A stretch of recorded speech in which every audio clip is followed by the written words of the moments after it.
This is Troy Millings from Earn Your Leisure. On Earn Your Leisure, we're all about smart money moves, and here's one most people skip. Car insurance renews on autopilot, the rates creep up, and nobody tells you. That's what Insurify fixes. In about 2 minutes, completely free, you can see rates from more than 120 top insurance companies. And if there's nothing better today, they keep watching and notify you when there's a better rate. So go to Insurify.com. That's INSURIFY.com. Insurify.com. This Monday.com ad was created by a team of people and AI agents. The agents wrote the copy and managed the timelines, while our human creative director made sure it all made sense. Easy. Create your own AI agent today on Monday.com.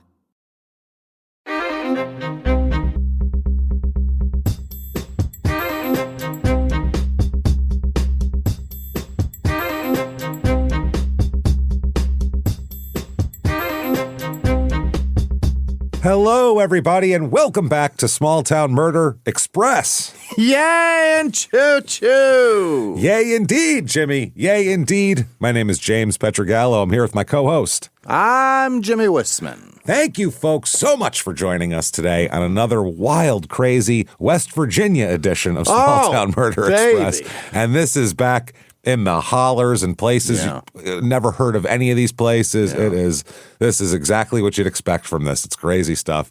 We'll get into all that and more. First of all, though, head over to shutupandgivememurder.com. Get your tickets for live shows. They are available right now. Get them while they're hot. September 18th, Milwaukee at the Pabst. We have released more tickets. There are more tickets left now. Wow. I think we released the last 50 that we had, like, as they keep for holds for us. So we said, sell them. Let's go.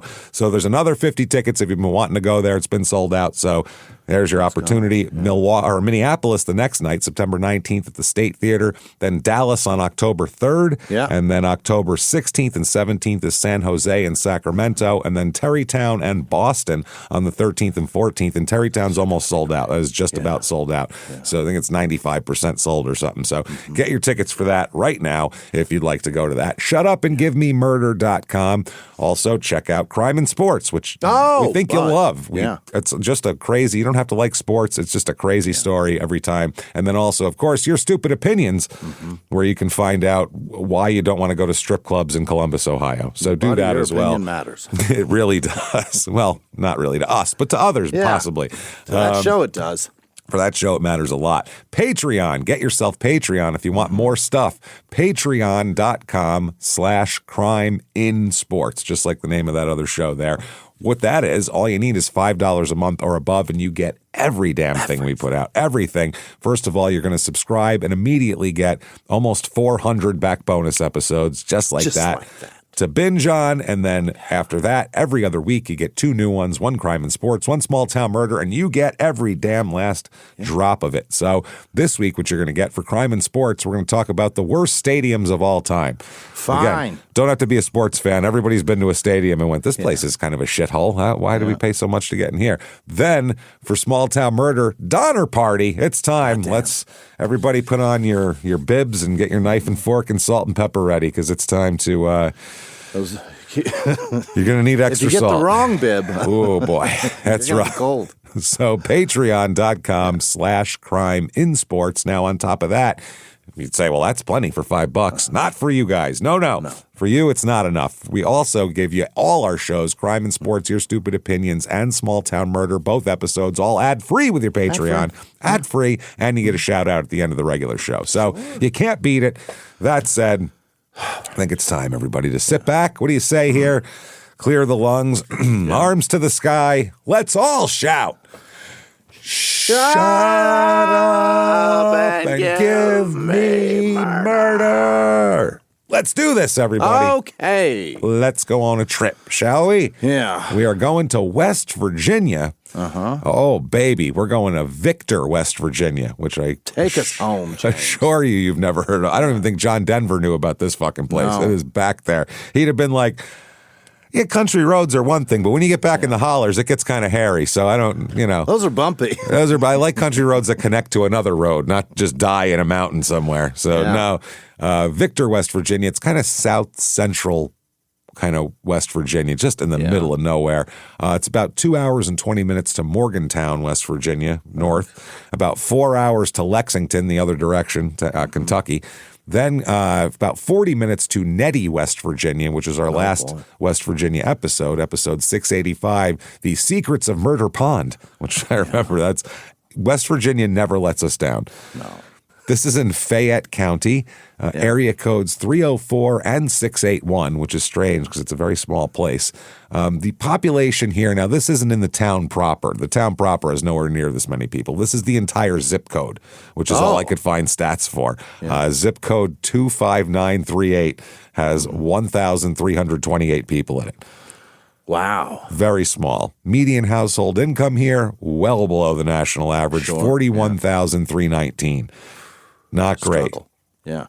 Oh, yeah. Median home cost here, also much lower than the national average, $181,600. Okay. Well, So it's like you live in 2003, essentially, if you live there. Not good. No, it's not great. But a little bit of history here.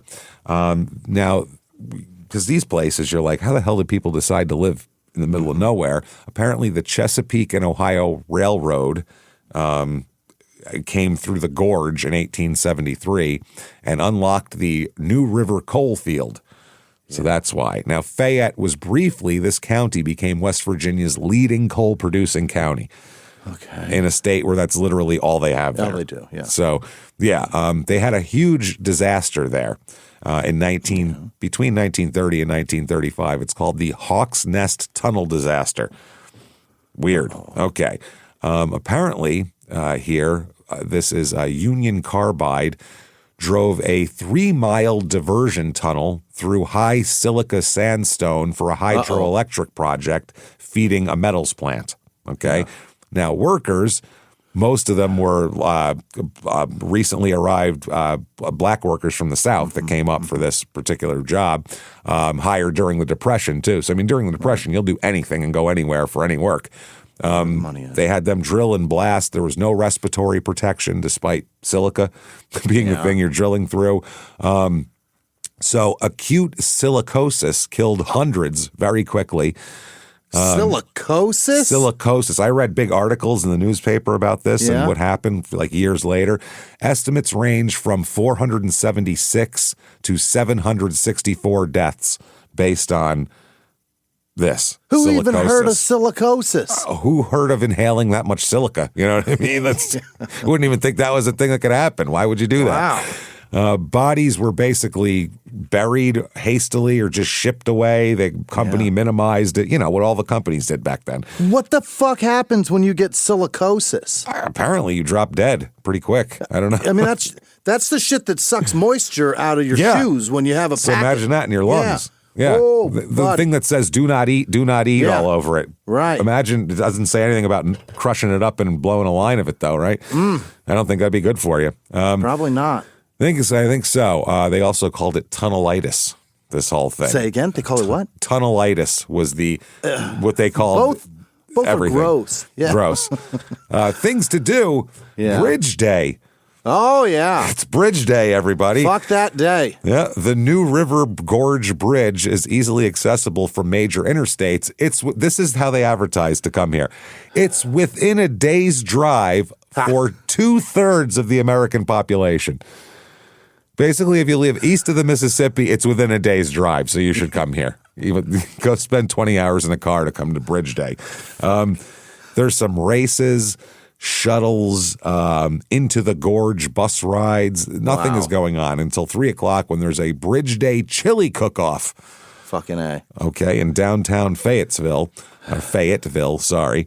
Then Bridge Day ends at 3 o'clock and then at 5 o'clock, Route 19 reopens. Oh, They got to close the whole road. You can't get through the bridge for this. Now, their rules are no dogs, no coolers, no folding chairs, no bicycles, skates, skateboards, wagons, weapons, fireworks, illegal drugs, or alcoholic beverages. No booze at Bridge Day. There will be no fun here. There's also the Appalachian String Band Music Festival. Just string banding it up and happy That's there's it. a bridge. It's because it got you somewhere, right? That's what the celebration of the bridge is. I suppose. They're so frightening. You could take things of commerce. I don't know. Yeah, you hate bridges, I know. Oh, man. The String Band Music Festival, 5-day mountaintop gathering of musicians and friends with contests, concerts, workshops, square dances, and camping. Yeah, my favorite. Wow. They attract more than 3,000, presented an audience of more than 3,000 musicians and string band lovers of all ages. We have banjo contests of different ages. There's the youth old-time banjo contest, the senior old-time banjo contest, which I feel like they would have an obvious advantage older in. ones. Yeah. Yeah. Then there's an open old-time banjo contest. Then there's a fiddle contest. They differentiate between banjos and fiddles, which I know they're different things. One's got a bow and one doesn't, but still, that's just funny. One's listenable, the other's not, James. The other is horrifying. The other is something that Steve Martin has chose to take his career in a direction of for some reason. Fuck, Steve. There's also gentle yoga, which is you don't expect that at a mountaintop string band festival. Is there aggressive yoga? I think so. They're like, come on, let's go. Bend, you fucking pussies. Get your pussy over your head, bitch. Let's go. It's aggressive yoga. Okay, sorry. You aggressive slurs. Yeah, absolutely. There's a flatfoot dance workshop, a lumberjacks jam with Bruce Ziff. Oh, yeah. Sure. Your guess is as good as mine. Fiddle finals, and then square dance with callers L. Kelly and H. Johnson. They got to tell you how to dance because you don't know how. Is that as a big of a deal as like an auctioneer? Is it? I think much talent. Yeah. I don't think you have to talk as fast, but you have to have a dance. You can make people do any old dumb shit though, which is the fun part. You have total control over them. That would be fun. The best square dance caller is the guy that can occupy the entire time, like an auctioneer, right? I would assume so. And then finally, the concert From China to Appalachia. That's the concert. That's it? It's China to Appalachia. I don't know anything about it or why it's there or what the fuck's going on, but I doubt they have anybody from China there. There's also the square dance that they have the one after that. Juanita Fireball and the Clifftop Drifters are going to be the band that you're dancing to. That said, let's talk about some murder. What do you say here? Let's get in. This place has nothing happening. I think we've set the scene, right? You know where we're at. This is sad. Wow. Okay, let's go to Sunday night, November 6th, 2016. So only 10 years ago. Yeah. Pretty new here. Now, Willis Branch Road, okay? This runs off into the hills near Victor. Victor's here. And then it has a road that goes out. That's Willis Branch that goes up into the holler here. And then and that's a small road. And then there are several even tinier roads that kind of go out into the holler too that are even more backwoods. Like this is a wild place. This is it's the middle of nowhere. Yeah. So this goes off into the hills here. This is kind of a narrow hollow. Everybody knows everybody in this type of place. I mean, imagine a street where there's no other streets. It's just you. Yeah. So they all know each other. This is like Groundhog for Breakfast in the same kind of area here. This night on November 6th, 2016, on this Sunday night, a house is on fire up the holler here on Willis Branch Road. Fire crews come, takes a minute to get out here. A little bit, yeah. Takes a minute for it to be reported too. So fire crews come down, they get the flames down, they, get it all out, and they come inside and they find 2 bodies in the wreckage. Obviously, you're hoping it's an unoccupied structure, but they find the bodies of a man and a woman, both adults here. And so they're like, holy shit, this is terrible. They might probably awful. Yeah. They might have been sleeping. It's just, smoke inhalation and then you burned them up. Yeah, and it happens. It's an old these are not up to code. Yeah. These are holler houses up in the middle of nowhere. So, I mean, these are a lot of older houses, and this is a particularly older house, electrical, not up to snuff. A good fire, good warming fire will get your house on fire. On a cold night, could have a space heater going. Who knows? You know what I mean? So, anyway, a Corporal J.S. Signer investigated this structure. The address, I guess I can give it now because no one's driving up here. 2730 Willis Branch Road is the address of the fire here. And if you look up, just do a Google search, you will see, it'll give you a general, like, here's the road, and you'll see how in the middle of nowhere it is. So they find this man and this woman that are, at this point, it's just skeletal remains. They have been, I mean, the fire has taken them. The flesh has been burned. It was a rager of a fire. Absolutely. And so they figure out the skeletal remains based on process of elimination of who lives there, and that is a man and a woman, so it makes sense. So we figure out who it is, and it is a boyfriend-girlfriend couple. Stephen Lee Skaggs. Skaggs, like Related Boggs. to Boggs, I'm sure. Absolutely, yeah. They do a duet of Lido together. It's fucking excellent. You should see it. They do it at the string band festival. Lido. Yeah, it's whoa. I don't know how much of that I can sing without getting copyrighted, but that's fine. It's a terrible song anyway. That would be the shame. To get something pulled down for singing something so awful would be terrible. At least if we were singing something cool, it'd be like, come on, we're complimenting it. But this is like, you got taken down for singing Lido? Why would you do that? You got copyrighted for something awful. Goddamn. For Lido? You couldn't not sing Lido, you idiots? What is wrong with you? Jesus. So Stephen Lee Skaggs, he's born August 26th, 1986. So he's 30 at this point. Yeah, young guy. He's born from Beckley, West Virginia, which we've just covered before. His parents are Stephen and Carrie. Now, his parents got divorced at some point, and he grew up with a stepdad as well.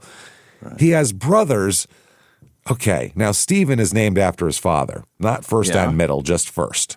So that's Stephen. The other two brothers are named Sawyer and D'Angelo, which is strange for a very white family in the middle of nowhere. It makes no sense. Big fans, James. Big fans. D'Angelo. Yeah, I'm like, what the hell? This is strange. D'Angelo Skaggs. Skaggs. D'Angelo, which sounds like a defensive lineman. Like, holy shit, the Broncos drafted D'Angelo Skaggs. He's going to fucking be after quarterbacks this year. I wonder if that's D'Angelo's last name, though. It is. He's the real guy. Oh, yeah, I think it is. Skaggs. Yeah, he's also related to Boz. Yeah. You wouldn't think by looking at them, but really it is. D'Angelo actually wrote Lido as a very small child. So now Stephen was into wood stuff. Yeah. Four-wheelers and camping and hunting and outdoor shit. That's why he lives up a holler in the middle of the woods. He goes to the Baptist church locally. For a job, by the way, up here, there's not a lot of corporate white-collar work up here. No. He's a logger, which is... Yeah, in 2016. Yeah, dude, that's wow. First of all, you go, holy shit, we still have people taking logs down by hand? Yes. And second... It's fucking dangerous. That is you bet. Dangerous job. I mean, everything in West Virginia job-wise will kill you. I mean, it's just the way it is. Yeah. But that's particularly dangerous. Yeah, there's reasons that we have entire groups of people that are built on just making sure you don't kill yourself at work. Yeah. Well, that's what they're there for. Because a lot of people got killed at work. Yeah. That's the reason why they exist. Because way too many got killed at work. Yeah. You want to, without that, they tell you to go into a fucking a hole in a mountain and don't tell you it's all silica. That's what happens. So 2003, Stephen's dad dies. Oh, no. So, a little bit after that, his mother lives down in Atlanta with his stepfather, and Wilbert is his stepfather, by the way. With a T. Wilbert. Yeah, not Wilbur, Wilbert. Wow. And his brother Sawyer's living in Beckley, where they're from, and D'Angelo lives down in Atlanta, because he's got to make the hits down there. Yeah, he's got, that's where all the R&B is done, really. So. When's the last time that motherfucker's been mentioned? He should be thrilled about this. Yeah. Jermaine Dupri is down there to produce him. It's a very setup. Yeah, he should be thrilled. Hey, D'Angelo, we should sing a song of yours. But again. Congratulations on still being alive, I hope. I think. Who the fuck knows? I hope. Who knows? And God knows what he's been accused of or anything else. Yeah. We don't know. If not, Been keeping up. we apologize, D'Angelo, and we hope that We you're doing apologize, especially if you're not Cosbying women out there. well. Yeah, we apologize a lot for that. 2012-ish, he gets a girlfriend, Stephen does. He hooks up with Stephanie Ann Wilburn. She's at this point Stephanie Ann Waters from an ex-marriage, but she's born Stephanie Ann Wilburn. So Stephanie Waters is what she goes by here. Stephen is dating a woman. Stephanie and Stephen. Luckily, he's a V, Stephen. She's a No, so that at least helps a little what bit. I'm angry about is that her last name is Wilburn. Wilburn. Yeah. That's fucked up. Why is that fucked up? Is she not the one that burned? Oh, Wilburn. Yeah. That is horrendous. Yeah, that is. I don't know why that did not click in my head at all. That Wilburn is the worst. well, I think because this is like one of the first times I read it as Wilburn. I've been in my mind she's Stephanie Waters the whole time, but that is absolutely you're 100% right.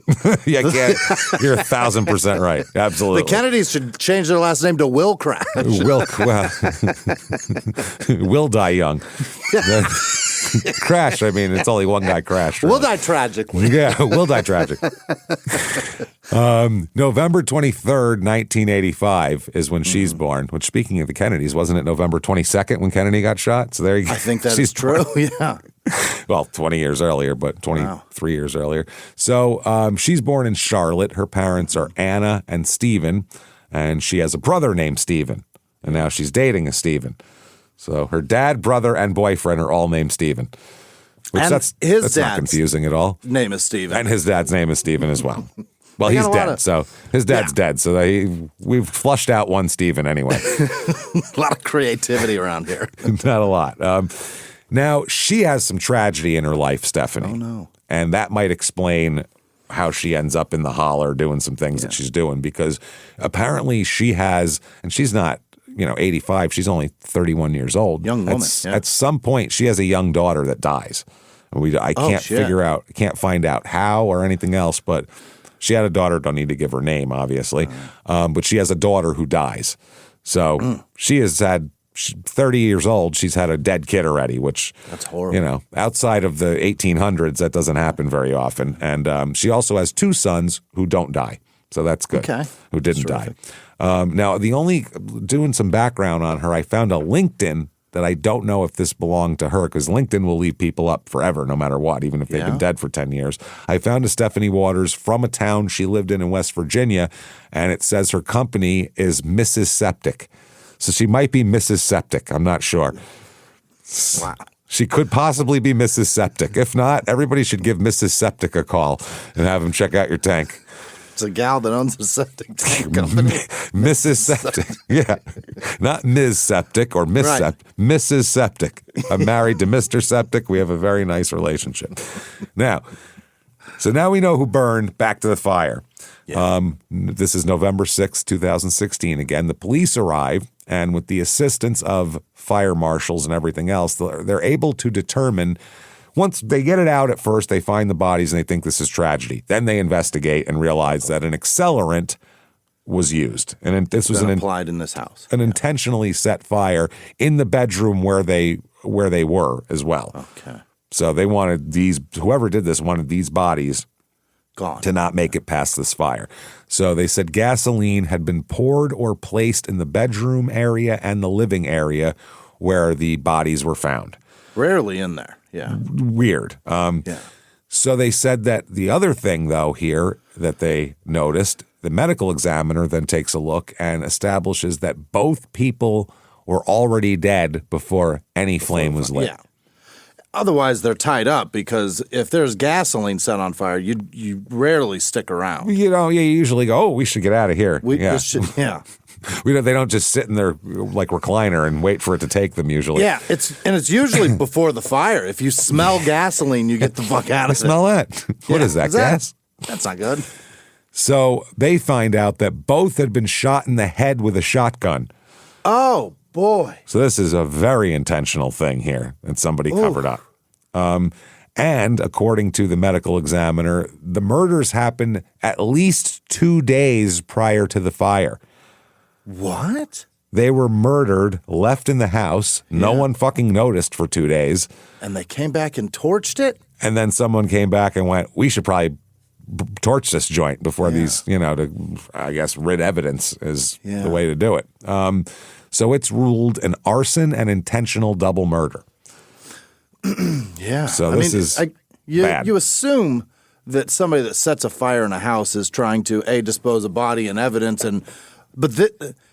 Everybody, I've never heard of a fire in a house with dead people in it that they just wrote it off. You know what I mean? They find they find the bullet holes. They do that. They do every single time. They end up finding it. Yeah, it's the problem is it does burn off a lot of evidence. Like if there was DNA evidence, fingerprints, hairs, anything like that. Solving a murder makes it tough. Yeah. But yeah, they can tell it's a murder, but solving it, homicide detectives hate to go to an arson fire because they go, fuck.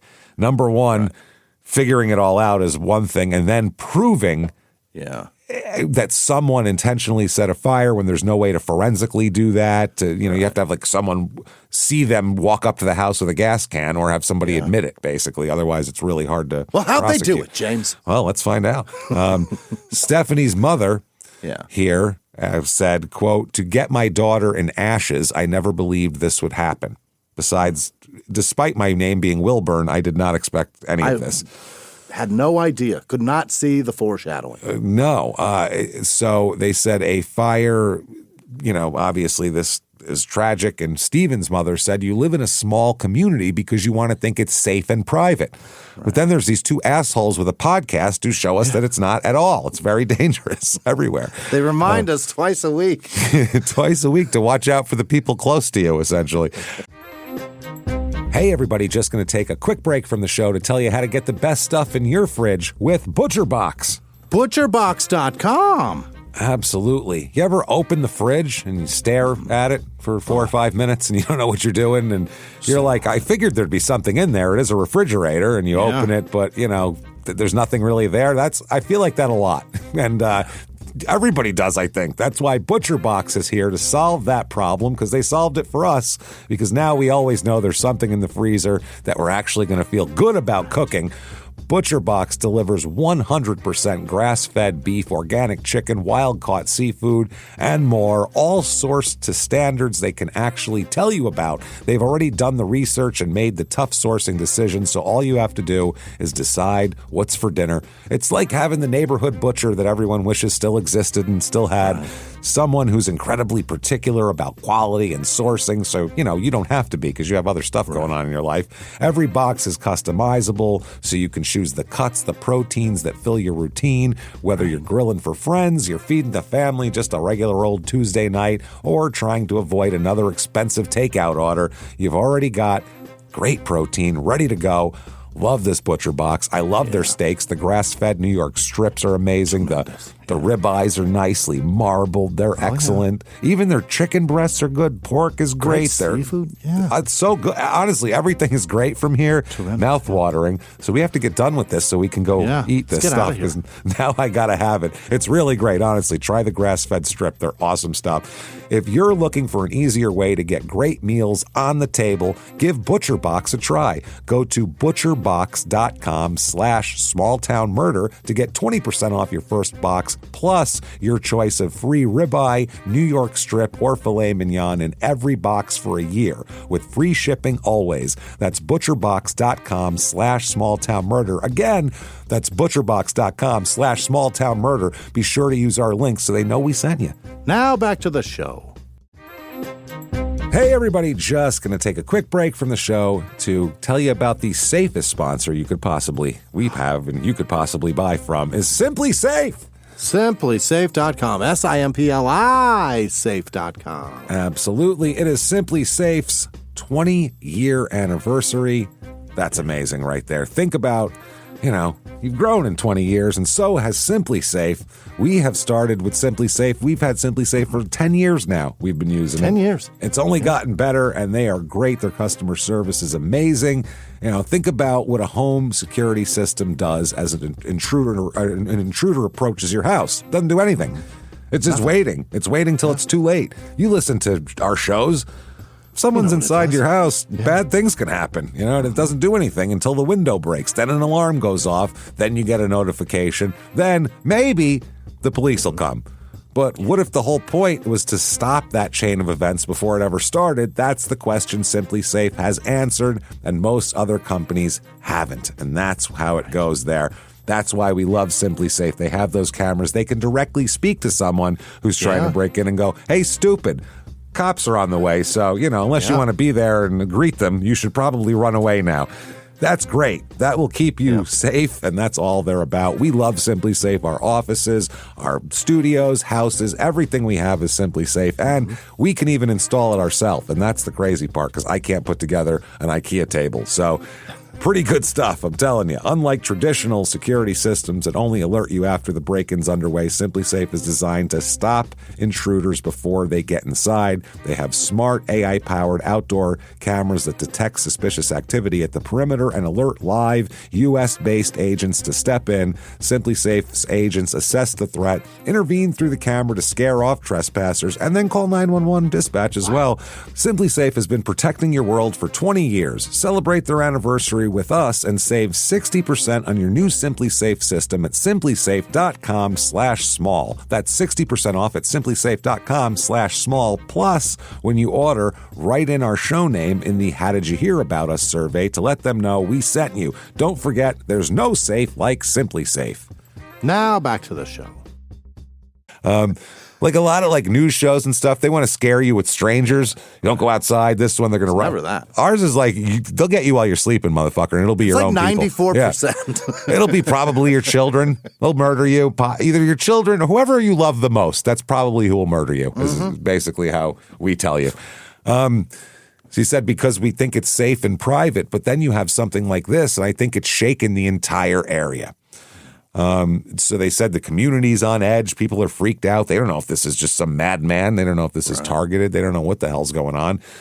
All they know is it's an arson. And, these two have been killed. This nice couple, it's been together for 5 years. So the two mothers got together to look for justice based on their shared experience of both loving people named Steven. Yeah. That's it. So, and the grief of everything. Yeah. So Steven's mom said someone with enough nerve to commit this type of crime needs to be punished because what's next? They're still out there. We don't know who they are and who else they're going to kill. Exactly. Which is a fair point. Yeah. So they said they're working with police to find out who's responsible. Stephanie's mom said we need answers to help the state police to find out who has done this terrible act. So they're begging the community for any kind of info. They said any little thing can help, and it could be something that someone doesn't think is significant, but it could be the missing puzzle piece that police are looking for. Right. So they said, how could anybody live with themselves? How could anyone sleep at night after doing this horrible act? So their families, again, this is Steven's mom said, if you know something, please come forward. As a family, we need some kind of closure. And the West Virginia State Fire Marshal's Office offered a reward for information leading to the arrest in the kingly sum in 2016, not 1916, of $5,000. Please help us solve a crime for 2 months mortgage. Yeah, for very little money, essentially, in these days and times. How about a little more? Can we pony up for this? How often do you have an unsolved arson murder in this area? Horrendous murder. Yeah, probably not. So they investigate. They identify several persons of interest, and we'll find out why in a minute here, through numerous interviews, because they talked to everybody that they knew. Yeah. Up and down the holler, friends, family, acquaintances, whatever. This investigation is going to go kind of cold, though, because it's about a year, which is weird for an arson. But for about a year and a half, it's going to take for them to figure anything out. There's a Facebook post on August of 2017, so almost a year later. Yeah. This is from Crime Stoppers of West Virginia, posted. Boy, oh boy. Saying, who murdered Stephen Skaggs and Stephanie Waters in West Virginia? We want to know who murdered them, or who murdered Stephen Skaggs and Stephanie Waters, and then set their house on fire with their bodies inside. Right. Exclamation point. If you can identify the suspects or have any information related to this crime, contact us immediately. And they kind of go through a couple points of how they found them and that sort of thing. So a year later, they're still asking on Facebook for help. So that's not good. That is where everything gets solved now. It's not good. At least people think it's solved. By the end of a comment section, you can really go, yeah, I think we solved this thing when you've done nothing. It is crazy what they're doing with social media these days. Wow. My God. Speaking of social media, Yeah? so going through some of Stephanie's social media posts here, they find out that she has an ex-boyfriend Oh. that lives very close by. You know how this is Willis Branch Road? Yeah. He is Brian Willis. Oh. So, is he yeah. is he in the Willis tree? And he is, yes, he lives on that road. So Yeah. we would assume that, because that's how they would name roads after Probably these part of his families. family from holler Yeah. years past. All the holler back at your years there. Holler generation.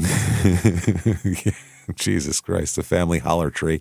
So the conflict and jealousy here that they find that apparently after this relationship had ended, Stephanie had been posting and there'd been some acrimony on social media about how Brian Willis was jealous and they were not a good breakup and he was jealous towards Steven Skaggs and all this type of shit. But this was like from a couple years back. But it was still there, and he still lives close by. So it's something they want to look into. So Brian Stephen Willis, again, Stephen, middle name, he's born July 1988. He lived in Victor, right on that road, same street, ex-boyfriend. He's kind of just a schmuck. He's not a logger. He's kind of a small-time scumbag. He sells weed. He sells coke. He sells meth. Oh, boy. Does whatever he can to make ends meet. You know what I mean? Just bouncing through life in the hills of West Virginia. That's it. Just making it worse up there for everyone. So, or We told you to making make tolerable. it work. Yeah. Either worse or tolerable, depending on how you look at it, I suppose. So they start looking into him and people he knows, and a friend of Stephanie's told the police that, well, not only did they have some beef previously, Yeah. but recently they've had that beef was all over with, the jealousy and all that. But Stephanie owed Brian Willis a bunch of money for drugs, is what they say. That's a friend of Stephanie's that says this. Like, I don't know. She doesn't have any enemies or anything, but she did owe her ex-boyfriend a bunch of money for drugs. That's the only person I could think of that could possibly have anything to beef with on her. Now, Brian also got married here about a month and a half after the murders. On December 21st, 2016, he married a woman named Delana. Okay? Yeah. She's important in this. Is the only reason why I'm telling you here. Then another person here, Ryan McCloskey, who's a friend of Brian Willis's, he comes forward and says that I know who killed these people. Oh, well, we got $5,000 for you, McCloskey. It wasn't Brian, though. No? Wasn't Brian. He said the Gills killed him. The Gills. Gills, the Gill family, which we'll get into in a second, over stolen drugs and tools that they stole from the Gills, and the fact that they think that Stephanie was a confidential informant for the police as well. Oh. So she owes money, she's an informant, and she stole drugs and tools from the Gills. Right. Okay. According to this guy, Brian Willis went to McCloskey and said, look, the Gills killed those two, and I, quote, helped give them advice as to how to clean up the evidence. So Brian is involved in this, but this guy's saying that the Gills did it, and then Brian advised them on how to try to get away with it. Okay. We'll get 5 on pump 2 and solve your problems. Solve it all. Yeah. So that's where we are at this point. Yeah. So right after that, Charles Gill is arrested. Now, Charles Gill is about 22 years old at this point, 21-ish. So he's very young. Yeah. And the other Gill that's involved is his dad, Everett Gill, who's 52. So we got a father and son team here. Boy. Okay. So they arrest Charles Gill. Charles Eli Gill is his name. And he's a friend of Brian Willis. And he says, well, yes, we did this. We did this. Yeah. Yes, we were all involved. He said it was the Clean Air Act. And they go, huh? Like, Tell me more. Like the Environmental Protection Agency? And they go, no. We had this thing that we called the Clean Air Act because apparently Brian had told Charles and his father Everett that he was going to prison here, that Charles is going to be going to prison with Brian for a long, long time. Oh. Okay, so Brian told Charles that apparently the police, quote, had paperwork on the three of them, meaning Everett too, for Brian selling weed and for us, meaning Charles and his father, of making meth, because we're in the hollers here. So Okay, so what about the clean air now? we'll get to that. Okay. He said the Clean Air Act. Okay. Yeah. And they said, what the fuck are you talking about? And he said, blah, blah, blah, blah, blah, blah, blah, and we're going to get there. So They're shutting down all the coal plants. it's crazy out there. I got to make a tunnel through the silica. That'll do it. So he said that they had wired buys on him, meaning Charles, and that they got records of Charles signing for Sudafed boxes, which you have to do to get them. You have to sign for the pseudoephedrine at the pharmacy, quote unquote. Because of the meth, right? So, yeah, they have him basically buying a bunch of Sudafed and then have wired buys of him selling meth that he made with the Sudafed. So it's a clear front to back of I make meth and sell it. Now, Charles admitted to the police that he shot Stephen and Stephanie. He said, but he said, my father and Brian were also involved in the whole plan. Okay. Now, Everett says, dad here is 52 at the time. He said that the victims here, Stephanie and Stephen, were, quote, getting on drugs pretty heavy and everything, and they got to stealing my tools, everything I owned, about $10,000 worth. So these two are owing money for drugs. They are confidential informants, according to them, and now they're stealing all the tools. $10,000 worth of Craftsman, whatever the fuck that means. Yeah. All of it. Yeah, everything I got. So All my Ryobies. so then he brought up the Clean Air Act.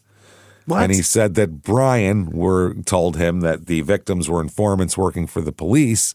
And he also heard Brian complain that Stephanie had ripped him off as well. Now, the Clean Air Act is what they discuss, quote, countless times, according to the Gills, which is to kill these two, to clean, because they're pollution. They're polluting the holler.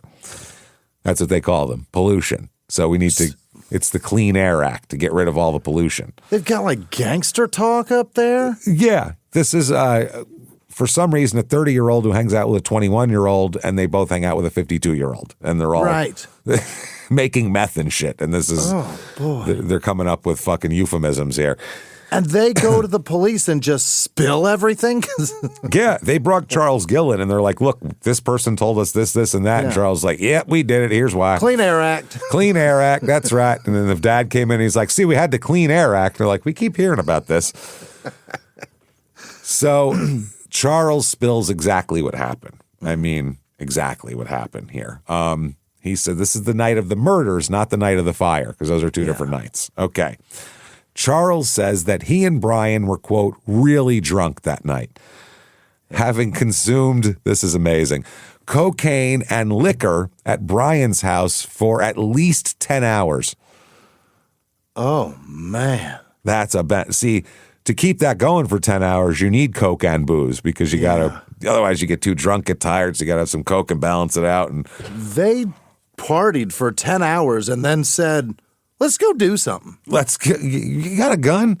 Sure. You know who's been pissing me off lately? So Not let's go do something. Let's go do something. let's That's go like do two people.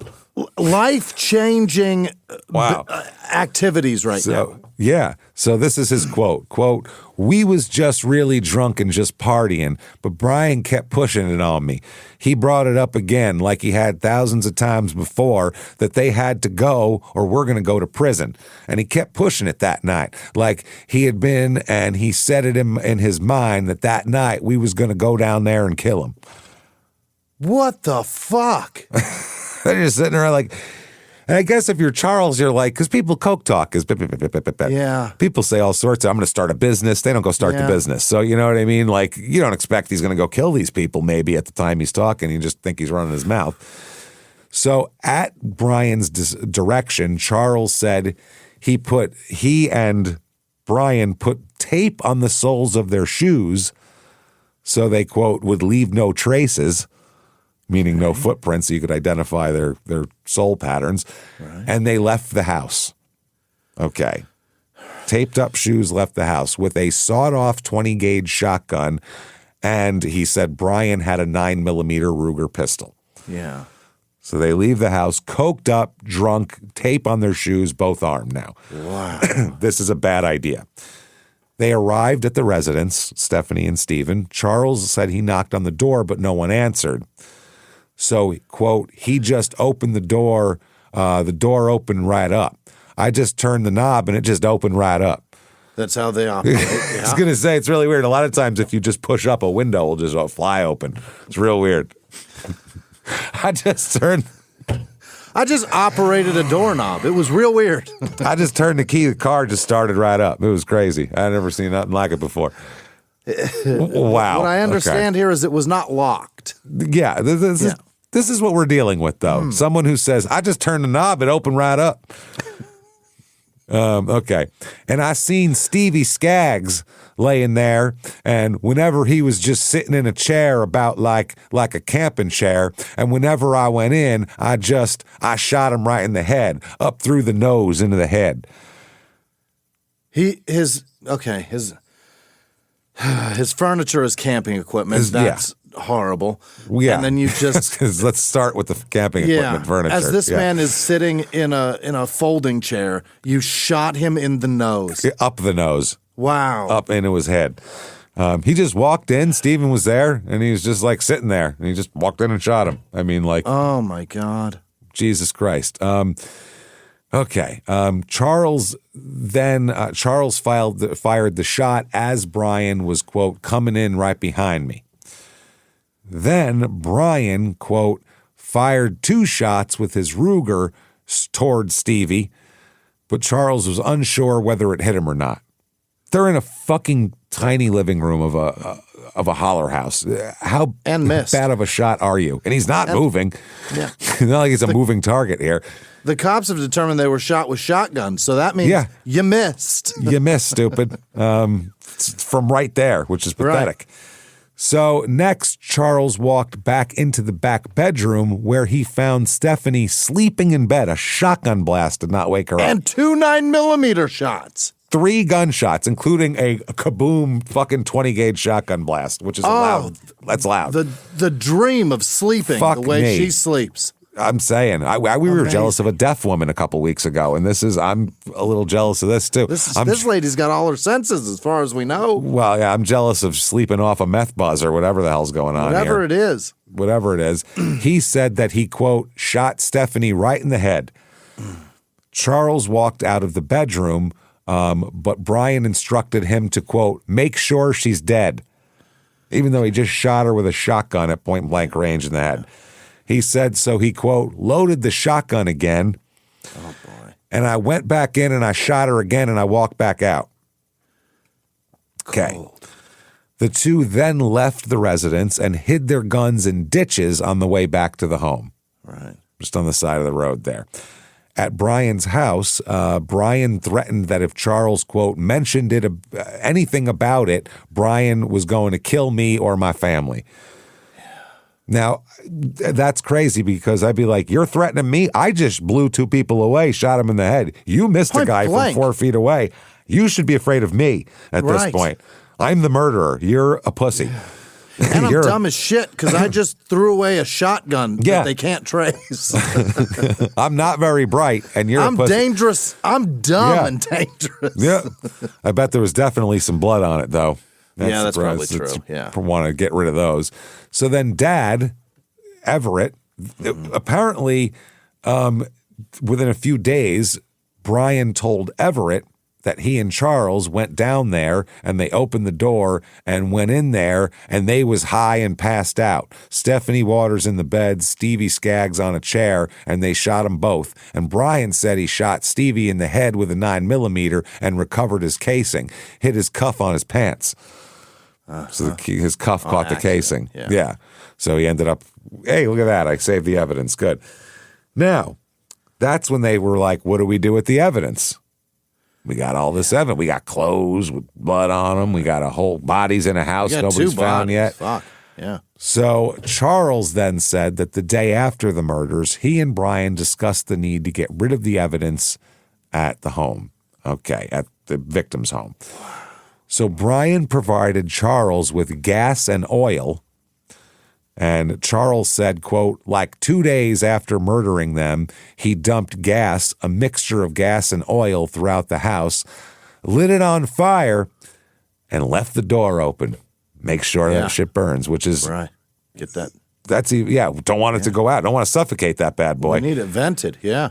Wow, that's extra cold, though. Let's make sure this is a good oxygenated burn here. Really give it something. Yeah. Wow. Everett testified later on that, quote, all he remembers is seeing a gas jug at Brian's house and that he ordered Charlie to go down and burn the evidence in the house. And Everett testified later that Brian, quote, threatened me, my family, and everything. Everything. Well, you're an adult. You're 52 years old. Right. You're going to let this guy threaten you? What are we talking about here? You're going to let me threaten? You're ordering my son to go burn the evidence, and then you're threatening my family? I think me and my son are going to murder you and kill you and put you up in the hills somewhere, right? Yeah, there's two of us. Yeah, we'll put you in the house and burn it up too. Fuck it. Why not? Like, there's two of us. Yeah, one's 52. That's not an old man. It's someone who could definitely handle his business, probably. How do you get to this place? That's the thing. Well, this is fucking crazy. Funny you should ask that, because I'll tell you exactly how. We just got to this part where Delana ends up explaining everything. Okay. A little bit better. Delana, Brian's new wife, who, by the way, they'll be divorced in the next 2 years. I'll bet. So, yeah. She said that in late October and early November of 2016, the Gills, Charles and Everett, frequented Brian's home while she was staying there. And she overheard them discussing problems that the Gills and Brian had with the victims. So she was there while this was all brewing. She said, quote, Everett got mad because Stephanie Waters, she was doing things, showing her body and stuff for pills and money, and she quit. And she quit. She quit showing it? She quit. Apparently, yeah. Apparently so. She quit showing her body and stuff for pill. What is and stuff? Wow, for pills and money, and she quit. I got a feeling we don't want to know. Oh, I don't think we want to know what and stuff is. Quote, so he got mad about it. Well, yeah. Okay, sure. Right. And Stevie Skaggs had stole some tools from Charlie and Everett. So, Brian's wife here heard them reference the Clean Air Act. Right. And she understood that to mean that the three men were going to kill Skaggs and Waters, and she also said that Brian had told her that he had loaned Stephanie $1,500 to purchase methamphetamine, which she had not repaid. Okay. So she hears all this, and the next month they get married. This is a month before they get married. Everybody out there who's married, you remember planning your wedding or doing all that? Imagine if... Wasn't it lovely? Oh, everything, okay, yeah, they're the centerpieces, they're all set, everything's good. Right. And then your boyfriend's like, listen, well, you know. I'm going to audition some bands today. And then... well, after we burned down the house of my ex-girlfriend who I lent $1,500 for meth from, and my buddy's dad's kind of mad at her because she stopped showing her body and stuff for pills and money. What the fuck is happening in this fucking town? Oh, boy. Now, she has some more details. She recalled that on the night of the murders, Brian and Charles left Brian's house at about 9 p.m. and returned about 9:45. Very efficient.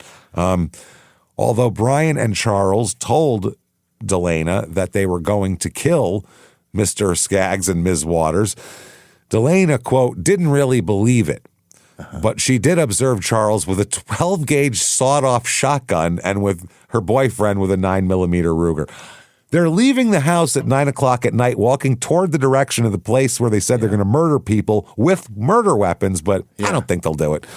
And they're back within 45 minutes. That's either they chose not to or, holy fuck, these are horrifying people. They didn't even stop to talk about it for a minute afterwards. They're just, well, that's that. The two returned home with those same guns, and when they returned home, Charles, quote, banged on the door and was like, "We just went down there and blew their face off. Let us in." And how about extra no now? I'm definitely not letting you. That's He's how you shouting it. These idiots also. Who else are you going to tell? Okay. I can't believe it took a year for this to happen. That's what I mean. A year of this police force. No, whatever, but they can't be that great if this took a fucking year to figure all this dumb shit out. So they banged on the door. We just went down there, blew their faces off, let us in. Brian then told Delana that, quote, he shot Stevie Skaggs twice after Charlie did and showed her, quote, a slug that was mashed up, and he said that it went out of Stevie's head and hit him and hit his kneecap. How the fuck? What route did that bullet take? I mean, he was sitting, so I guess just aim down at him. How big is this guy? How would he go out of his head down his kneecap to his kneecap? If you shot him from behind, I guess? In the back of the head while his knee was there, but he said he shot him in the face from the front. That was the shotgun. So this guy's saying that he didn't miss with the 9mm. Well, he's telling people that, but I think he's just, He hit the wall. I'm important too. I think that's this guy. He wants people to think he's a badass. It's because it hit the wall. Yeah. Let's be honest. Yeah. Well, and also, too, if you're going to go to prison forever for murder, you might as well actually have everyone think you're tough, I guess. Because that's it's the only benefit you're getting out of this. Yeah. So this is Will Friedle from Pod Meets World. HGTV is bringing back the 90s in a big way with Totally 90s House, a brand new renovation competition series that reunites some of your favorite television stars from the era for a showdown unlike anything you've seen before. Let's be honest, the 90s gave us some great things. The music, totally rad. The fashion, so fly. But the home design choices, well, that is a different story. Hosted by Jaleel White, this throwback competition sends two teams of your favorite 90s TV stars across America in search of homes frozen in time. Their mission? Find the two most dated houses they can and transform them into modern dream homes. Jodie Sweetin, Beverly Mitchell, and Brian Austin Green team up against Matthew and Joey Lawrence, Melissa Joan Hart, and Keisha Knight Pulliam. Paired with HGTV mentors, they'll transform those outdated spaces into fresh, modern homes while keeping just the right amount of dope, nostalgic charm. Goodbye, honey oak cabinets, sponge-painted walls, and glass blocks. Hello, 21st century dream homes. Totally 90s House. Special series premiere starts August 26th at 9/8 Central on HGTV. This is Troy Millens from Earn Your Leisure. On Earn Your Leisure, we're all about smart money moves. And here's one most people skip, and it starts with Insurify. Most of us never shop our car insurance. The policy renews every year, the rate creeps up a little at a time, and nobody calls you to tell you. You stay with the same company because it's easy, and that convenience costs you real money. That's what Insurify fixes. Real quotes from more than 120 top insurance companies side by side. About 2 minutes, free, no phone calls, no pressure. And if there's nothing better for you right now, Insurify keeps watching and tells you when that changes, so you're never stuck overpaying. Millions of people have used Insurify to shop for their car insurance. So insure with Insurify. Go to Insurify.com. That's INSURIFY.com. Insurify.com. This Monday.com ad was created by a team of people and AI agents. The agents wrote the copy and managed the timelines, while our human creative director made sure it all made sense. Easy. Create your own AI agent today on Monday.com. Anyway, hit his kneecap before he picked it up. Delana also said that Brian and Charles burned the clothes they were wearing at the time of the murders. The only smart thing they've done. She also heard Brian and Charles discuss burning the victim's residence. Quote, they said they was going to go down there and burn them and the house, burn them and the house down so that would get rid of the evidence with an oil and gasoline mixture. Right. She said she observed the flames as the residence was burning. She said, quote, before we seen flames up in the sky, I don't know why, but that makes it sound like she thinks it's mystical or something. And before we seen flames up in the sky, Charles had come right back to our house and said that's what he had done. Charles confirmed to Brian that he had, quote, set them on fire and got rid of it, everything. He set the bodies on fire. That's where the fire started. He poured the accelerant directly onto them. And in the living room, probably poured it on the evidence of the blood in the chair. I'm sure. Yeah. Absolutely. Yeah. She also said, man, she's got a lot of information. She knows everything. She was there. They were telling her everything. They were yelling at her. I just blew people's face off. Let me in. Like, fuck, man. Unbelievable. She also said that she saw Brian, quote, rifle the barrel of his Ruger with a drill. Oh, different holes in it. Change the scoring. Yeah. Yep, exactly.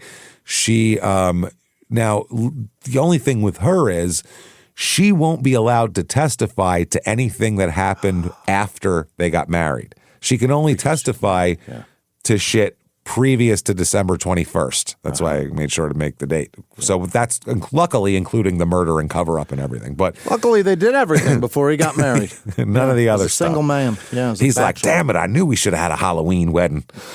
Would have been so much fun. We could have worn costumes and she couldn't have testified against me. Would have been great. What a bachelor party. Wow.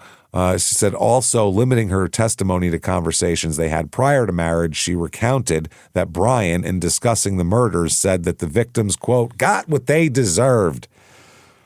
That's gross. Right. Yep. And she said that she married him despite knowing what he had done because, quote, she was afraid of him and knew that she was stuck there anyways. That's sad. Honestly, I feel bad. Imagine being so stuck in your life, feeling so stuck where you're like, well, I guess I'll just marry a double murderer who sells meth up in the holler here in West Virginia because I'm stuck here anyways. 30-year-old loser. Yeah, fucking horrible. She explained that she was stuck because Brian was, quote, physically mean to me, and he told me that if I married him, then I can't testify against him. He knew that. He's seen TV shows from back in the day, but what he doesn't know is the nuance of that law, which is different in every state, number one. And West Virginia's actually is pretty blanket, but it only after you get married. That's the thing. He didn't realize that part. Doesn't mean I can never say anything about him ever because we're married. That's not how it works. So what has he been doing since the fire, Brian? Laying low? A whole year. You know, maybe canoodling with his new wife in their... No. Okay. June 25th, 2017, while he knows all this was going on, he, I don't know if this is, I believe this is him based on the town and everything. Apparently, he had a baby with another woman at this point. I mean, the baby would have been conceived 3 months before he got married, 2 months before he got married. So, I mean, it's all pretty nebulous at this point. But... he was a bachelor, James. He was murdering and fucking. 4 pounds, 14 ounces. I don't know. So small kid. What? Anyway, small kid, 4 pounds, 14 ounces. That's small. That's half the size of a normal kid. You got to put that fucker in an incubator for a while and let him cook a little more. That didn't come out the hospital for a few months. Yeah. October 23rd, 2017, Brian's doing some wild shit. Okay. Yeah. He tried to rob a man at gunpoint on Hopewell Road in Victor. Yeah, he's arrested for holding a man at gunpoint and attempting to rob him, the sheriff said. Apparently, officers arrived around 6 p.m. Sunday at a residence on Hopewell Road in Victor, where deputies found a 45-year-old victim who said he'd been held at gunpoint by an individual demanding drugs. Oh, he wants drugs. He's trying to rob drugs. He's trying to Omar the situation here. Meanwhile, I don't think this guy had it. Apparently, a man who was accompanying the subject, Brian, searched the guy for drugs or a weapon, but after failing to find anything, Brian and his whatever compatriot here, I'm assuming possibly Charles Gill, fled the scene. Wow. But this guy knows Brian. So the deputies identified him as Brian Stephen Willis. We're like, we know that moron. Yeah. He's an idiot. This is like 1954 crimes, and they're doing this in 2017. Well, to be fair, it does feel like it's about 50 years behind up in the hills here, but still, this is like unbelievable. He's trying to pull off like some black and white crimes, like some shit from the 20s or something. Right. Yeah, like some Depression era shit some here. Some wild shit in Oklahoma or something. Yeah. He was arrested without incident, charged with 1 felony count of attempted robbery and 1 count of brandishing a deadly weapon, and he's being held on $50,000 bond. Okay. So he needs $5,000. He apparently got the $5,000. Somehow somebody bailed him out because we know that because he's definitely out on November 19th, 2017, when he does some more insane shit, okay? By the way, charged with first-degree robbery and attempted first-degree robbery on that one. Okay. This day, November 19th, 2017, Rodney Ray Rose, who's 36 years old. Yeah. This is in Anstead on River Road under the overpass of the U.S. Route 60. Jesus, under the overpass. Nice location. Like trolls and crackheads. Okay. Yeah, and fucking freeway blowjob giver. Yeah. Yes.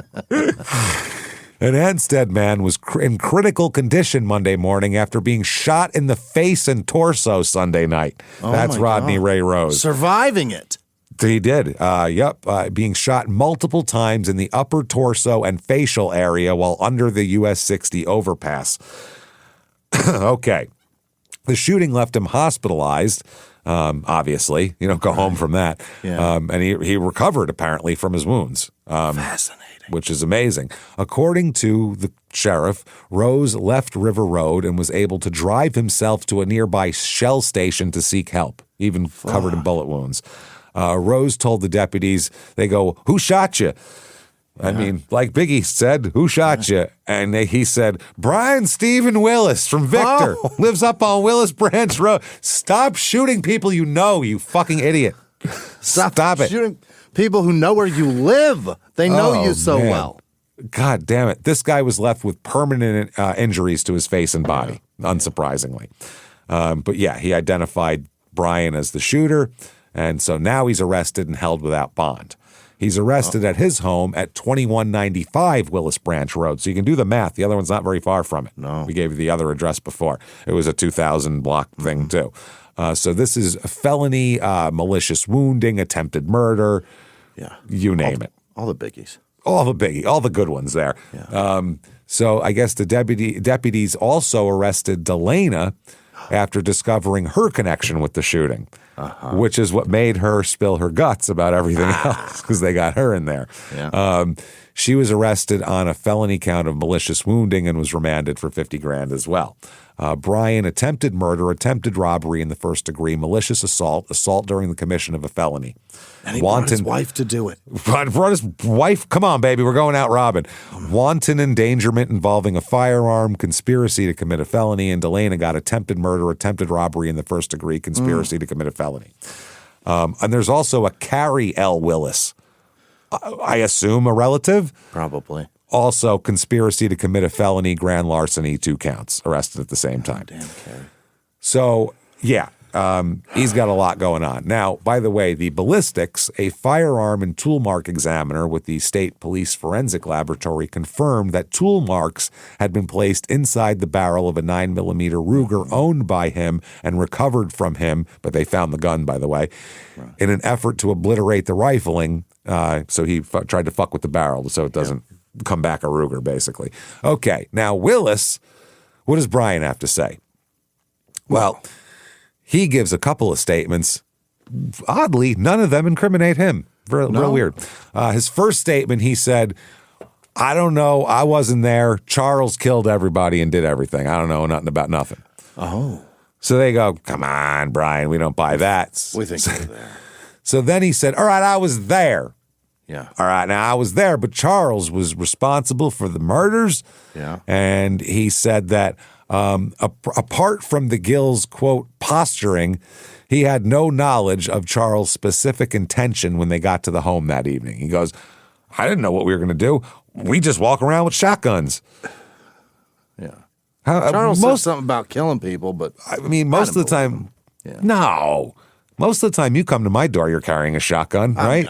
Yeah, I come to your house, shotgun over the shoulder like Elmer Fudd. That's how I do it. Such a strange thing to just carry.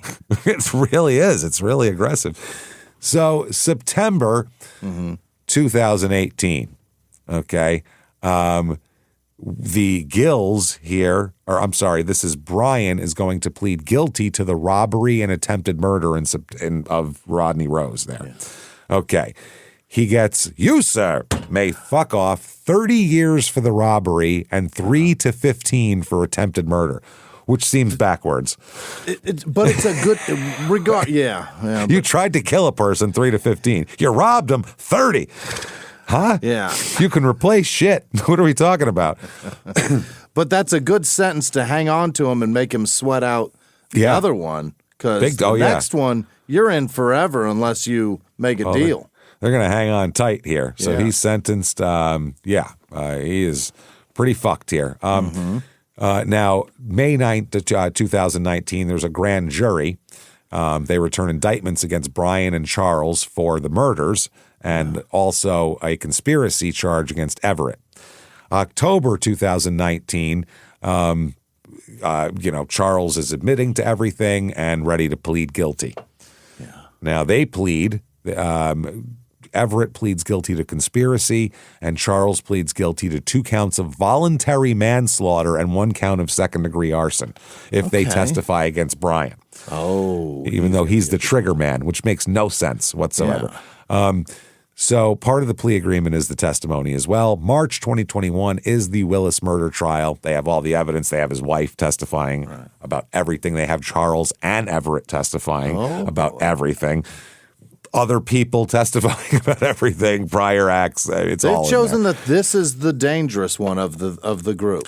Yeah, they have. They said he's the trouble starter here. He continues to make trouble around here. Yeah, is the thing. Yeah. Yep. He's the straw that stirs the drink here, and we take him out of this, it might be better. So Everett and other witnesses all testify that Brian helped Charles commit the murders, that he bragged about shooting them, and that Willis had the personal motives the most against these guys, even though these guys said they stole my tools and all that. Seems like everyone's in this pretty evenly, and I think everyone should get this. Everybody did something, so you're all a part of this. That's what it seems like. Well, the jury deliberates for about 3 hours. Here, they come back with guilty, 2 counts of first-degree murder and arson and weapons charges. Not good. Sentencing is 2021. The jury deliberates for a while. Then they return. Now, there is a verdict. You can either have mercy or no mercy, which is death penalty or not. They give you, sir, may fuck off. I'm sorry. There is no death penalty. It is either life with parole or life without parole. Okay. They give a recommendation of no mercy. Put him down. With the leg, Johnny. That's right. You, sir, may fuck off 2 life sentences without parole, consecutive to each other, and consecutive to his other charges. So when he's done with 30 and 3 to 15, then he gets 2 consecutive life. Oh, and on top of that, another 20 consecutive for arson as well. He just got 100 years. He's got, well, wait till I tell you his end date. Number? It's amazing. Yeah. I've never seen this number before on a state. He even put it in there as the dumbest thing I've ever seen. So the reaction, Stephen's cousin here said, very, very, very happy. I think justice has finally been served after having to wait about 4.5 years for it. They said that family members said that Stephanie had 2 little sons. They said 2 little boys were left without a mother, and they said the family has struggled, but now they're doing better. They said it's really affected our family in a negative way, but it's also brought us closer together. The Gills, who pled guilty, they're also sentenced. Charles is sentenced. He's 24 at this point. You, sir, may fuck off 40 years in prison. So even voluntary manslaughter, they didn't let him off easy. 40 years in prison for that and second degree arson. But he can get out. He's only 24. Even if he does the whole 40, he can get out. Now, Everett, his dad, who's 57 at this point, a little more, he is sentenced. This is just conspiracy to commit murder or arson. And you, sir, may fuck off up to 5 years in prison. Oh, wow. That's it. Up to 5 years. That's making a deal right there. That's incredibly lenient. Then again, they needed their testimony to put Brian away. Right. Otherwise, Charles did everything, and that's that. Right. Now, they're under the post of them getting sentenced. I found a Facebook post under that, a comment that made me laugh. This is going to be very bad for us on Facebook. I got a feeling. Oh, I'm sure. This is from someone else named Stevie, by the way, which is crazy. Everyone in this fucking story is named some Steven at some point. Okay, good. Rot in there, Stevie, or rot in there. There is Their, by the way. Rot in there. I'm surprised they can spell that. There. They just put TH and let it fill. Populate. Now, this is, by the way, no punctuation whatsoever. So, good, rot in there. Stevie or Steph did not deserve that at all. I hope they get what's coming to them. I hope the drugs was worth it, you bunch of trash. All three of them was sick in the head, and them two gills should have gotten way bigger time than what they got. Trash, trash, trash. That's amazing. Trash, trash, trash. I love it. All right. May 2022. That's what they're going to call me and you. Oh, yeah, for sure. Trash, trash, trash. Well, because tough we shit. talked about this trash. Yes, they are trash. And by the way, the other people, I don't care if you can fucking show your body for pills. You can do fucking meth in the hills. You can do whatever you want.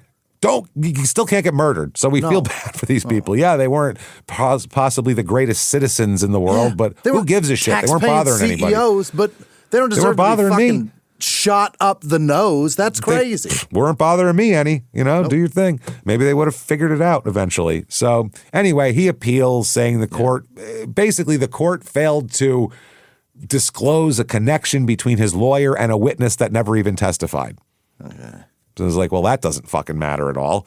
And then he also claims that his wife's testimony was in violation of the marital confidence privilege, which says that neither husband nor wife shall, without the consent of the other, be examined in any case as to any confidential communication made by one to the other while married, nor shall either be permitted without such consent to reveal in testimony after the marriage relation ceases and any such communication made while the marriage existed.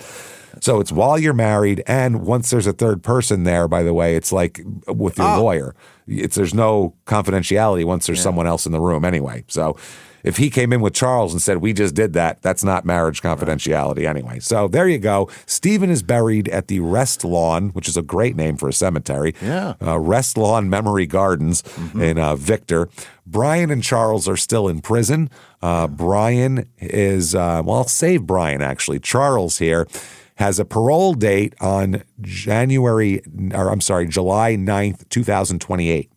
Okay. Charles is actually up for parole at that point.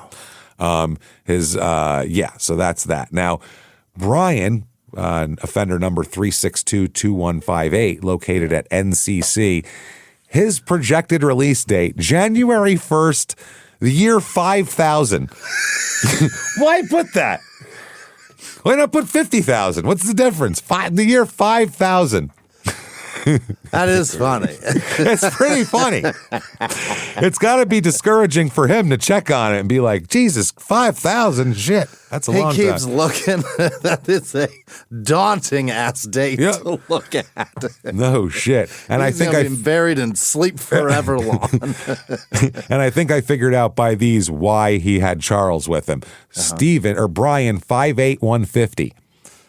He's a little guy. Charles, 6'2", 300 pounds. Holy shit. That's why he had him with him. That's absolutely right. So there you go. There's West Virginia. Did I tell you West Virginia never lets us down with crazy shit? That's a crazy ass story. Hope you enjoyed it. And we want to reiterate too. Not trashing Stephen and Stephanie here. They were minding their business in their own homes. But look, everybody's got a vice and sometimes addiction leads you down shitty paths where you steal. But you don't fucking kill somebody over thievery. Fuck no. So if you like this story, if you like anything about the story, get on whatever app you're on. Give us 5 stars. It helps a ton. If you're on Netflix, thumbs up. Thumbs up. Put your thumbs up us, please. 2 of them.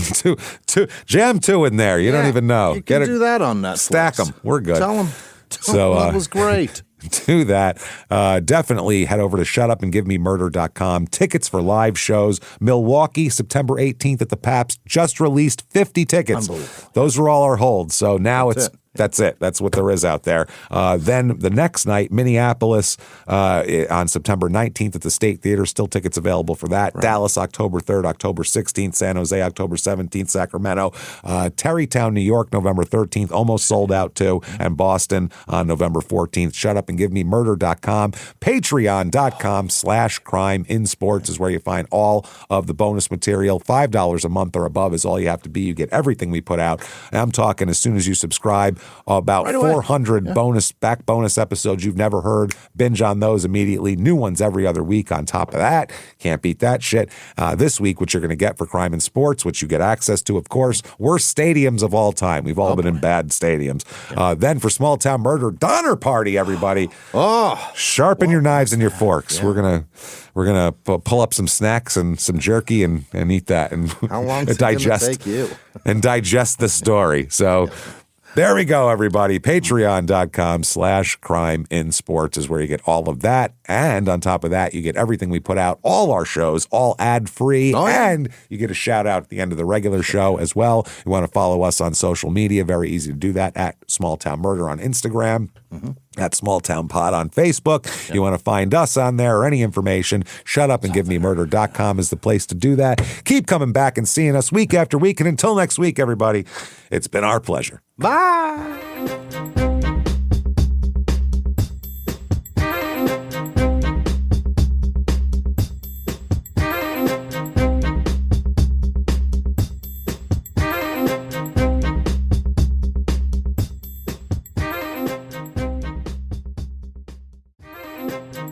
Hey, everybody, listening to Small Town Murder out there. Yeah. Hi. Hello. Good to see you out there. I'm here with Jimmy, too. And this is an ad, but not an ad for a product. This is an ad This is for the best tour kind. dates. Yes, Yeah. come see a live show, the 2026 tour. Yeah. All the tickets are for sale right now, starting out with February 21st in Nashville, March 6th in Durham, March 7th in Atlanta. Phoenix is sold out. We do have tickets, though, to Your Stupid Opinions on the 21st of March. Salt Lake City sold out. Denver has tickets. Be there on May 2nd. May 29th, Buffalo sold out. Royal Oak, Michigan, May 30th. We have September 18th, Milwaukee, September 19th, Minneapolis, October the 3rd in Dallas, October 16th in San Jose, October 17th in Sacramento, November 13th in Terrytown, November 14th in Boston. Come see us. The live shows are spectacular. Come join all of the other STM people. You're going to meet so many people. You're going to have fun. Make some new friends. Like crazy and make some new friends. Come out and see us. Shutupandgivememurder.com is where you go for those tickets. Get them right now while they're hot. See you on the road.